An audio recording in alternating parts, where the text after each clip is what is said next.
आदाब, नमस्कार, अस्सलाम वालेकुम नाज़रीन। पल पल न्यूज के न्यूज रूम से मैं हूं आपके साथ नदीम अकरम।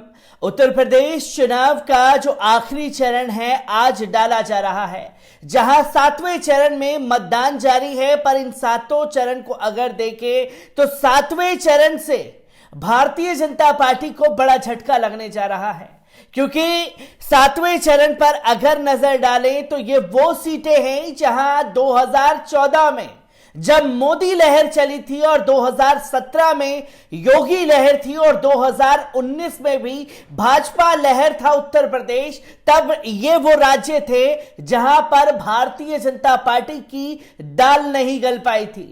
और जब दाल नहीं गल पाई थी तो भारतीय जनता पार्टी को ज्यादा जद्दोजहद यहां करने की जरूरत दिखाई थी। और 7वें चरण पर भारतीय जनता पार्टी का जो अंदरूनी कला है वो खुल करके सामने आया, जहां मोदी से लेकर के योगी तक में भिड़ंत दिखाई दे रही है। और अमित शाह पूरी तरीके से योगी से इस 7वें चरण में नाराज दिखाई दिए हैं। इन पहलुओं को लेकर के भी आप लोगों के सामने छोड़ूंगा, पर सबसे पहले आपको यह बता दें कि 6 चरणों में भारतीय जनता पार्टी को तगड़ा झटका लग चुका है और 7वें चरण में भारतीय जनता पार्टी अब कोई बचा सकता है तो वो है ईवीएम, वरना उत्तर प्रदेश से भाजपा की विदाई पक्की है। जनता बाय बाय कहने के लिए पूरी तरह से तैयार हो चुकी है। और 7वें चरण पर जगह जगह ईवीएम खराब होने की खबरें लगातार सामने आ रही है, जहां आजमगढ़ में ईवीएम खराब हुई, मऊ में, मछली शहर में और तमाम राज्यों से यही खबरें सामने आ रही हैं कि जबरन जो है अधिकारी मेन स्विच बंद करके बैठे हुए हैं और लोगों को वोटिंग डालने से रोक रहे हैं। ये ताजा तस्वीरें सामने आ रही हैं। एक एक कर किस तरीके से ईवीएम खराब हुई है 7वें चरण के मतदान पर नजर डाल लेते हैं। आपको बता दें कि सपा ने आरोप लगाया है कि मछली शहर की बूथ संख्या 204 पर टेंडर वोट नहीं डालने दिए जा रहे हैं। तो वहीं आपको बता दें कि गाजीपुर जिले की मोहम्मदाबाद विधानसभा 378 के बूथ संख्या 345 पर मतदाताओं को भड़काने का आरोप लग रहा है।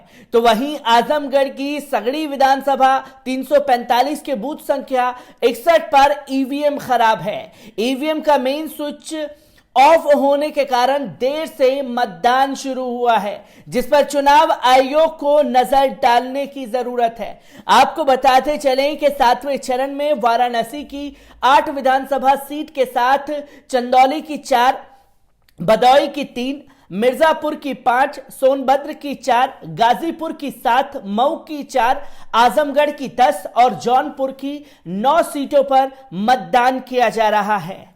आपको बताते हैं कि सपा ने आरोप लगाया है कि मछली शहर की बूथ संख्या 204 पर टेंडर वोट नहीं डालने दे रहे हैं।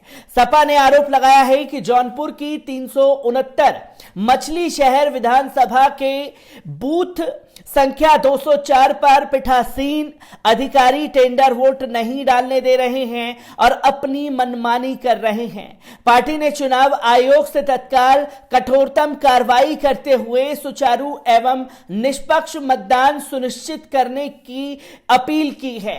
अगर जौनपुर की बात की जाए तो जौनपुर में बाहुबलियों का मुकाबला है, जहां से सपा के लकी यादव चुनावी मैदान में हैं, तो वहीं हम लोग देख रहे हैं कि जेडीयू के प्रत्याशी भी कड़ा मुकाबला दे रहे हैं, जिनको साफ शब्दों में ललकारने का काम अमित शाह द्वारा आखिरी चरण की जब चुनाव प्रचार रैली चल रही थी तब किया गया था।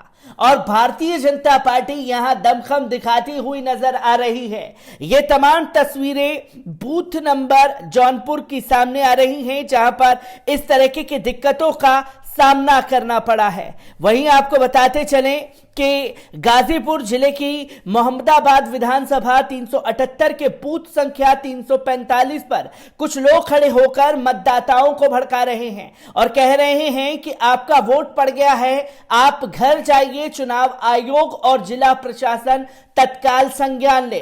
समाजवादी पार्टी के ट्विटर हैंडल से यह ट्वीट करके जानकारी दी गई है। और सेम कैराना में भी 10 तारीख को जब पहले चरण का मतदान हुआ था, इसी तरीके की भाजपा के में कार्यकर्ताओं की गुंडागर्दी देखने को मिली थी, जहां मुसलमानों से यह कहकर के उन्हें लौटाया जा रहा था आपका वोट पड़ गया है, आप जा सकते हैं। जब उन लोगों ने वोट डालने के लिए कहा तो उनके साथ बदसलूकी की गई। यह तस्वीर खासतौर पर गाजीपुर के मोहम्मदाबाद विधानसभा से भी सामने आ रही है।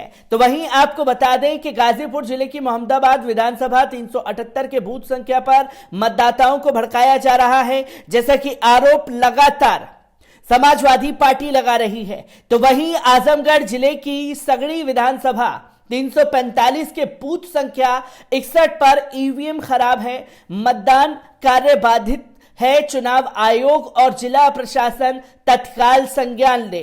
आजमगढ़ में भी यही तस्वीर लगातार जारी है, जहां ईवीएम खराब बताई जा रही है। तो वहीं आपको बता दें कि भाजपा प्रत्याशी रविंदर जायसवाल जब मलदहिया के गर्ल्स इंटर कॉलेज में वोट देने पहुंचे तो वहां ईवीएम का मेन स्विच ऑफ होने के चलते 40 मिनट तक मतदान प्रभावित रहा। यूपी के मंत्री जायसवाल ने बताया कि बूथ संख्या 311 पर पोलिंग अफसर के ध्यान न देने के कारण ईवीएम का मेन स्विच बंद था। इस कारण 40 मिनट की देरी से मतदान शुरू हुआ है। यह तस्वीर गौर करने वाली है कि जो अधिकारी बैठाए गए हैं ईवीएम से वोट लेने के लिए, मेन स्विच ऑफ बंद करके बैठे रहे और बताते रहे जनता को कि अभी ईवीएम खराब है, ठीक हो रही है। और जब वहां नेता पहुंचे तो यह बात तस्वीर सामने आई कि मेन स्विच ऑफ होने की वजह से वोटरों को जानबूझ करके परेशान किया जा रहा था। तो वहीं आपको बता दें कि वाराणसी कैंट विधानसभा क्षेत्र के प्राइमरी स्कूल पर बूथ संख्या 380, 381 पर देर से मतदान शुरू हुआ।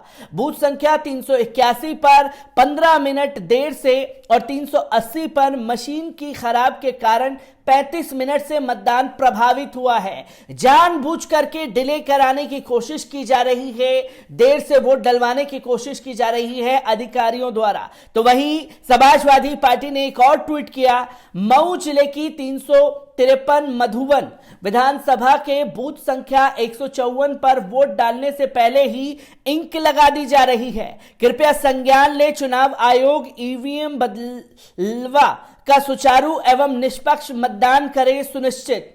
तो पहले ही मऊ के 154 बूथ नंबर पर लोगों को वोट डालने से पहले ही इंक लगा दिया जा रहा है। एक बड़ी गड़बड़ी जो है मऊ से भी सामने आ रही है। वहीं आपको बता दें कि 7वें चरण की वोटिंग के दौरान वाराणसी, गाजीपुर, आजमगढ़, सोनभद्र और मऊ में ईवीएम खराब होने की खबरें सामने आई। तो गाजीपुर जिले की जमनिया विधानसभा के बूथ संख्या 46, गाजीपुर विधानसभा के बूथ संख्या 374, 375, आजमगढ़ के अतरौलिया विधानसभा क्षेत्र के नंबर 26 पर ईवीएम खराब होने मतदान प्रक्रिया बाधित है। इसी तरह वाराणसी और सोनभद्र से भी ईवीएम खराब होने की सूचना आ रही है, जबकि मऊ जिले की मधुबन विधानसभा के बूथ संख्या 154 पर वोट डालने से पहले ही इंक लगाने का आरोप लगातार सामने आ रहा है। 7वें चरण में बड़ी घोटाला जो है चुनाव आयोग और भारतीय जनता पार्टी के अधिकारियों और नेताओं द्वारा जारी है। 7वें चरण को भाजपा किस तरीके से अंजाम को आगाज पर पहुंचाएगी, यह सबसे बड़ा सवाल खड़ा हो गया है, क्योंकि 2014, 2017 और 2019 के आंकड़े उठा करके देखें तो भाजपा की हालत 7वें चरण जिस जगह पर चुनाव हो रहे हैं वहां खराब ही नजर आई है। मैं ऐसी ही खबरों से आपको रूबरू कराता रहूंगा। दीजिए इजाजत, शुक्रिया।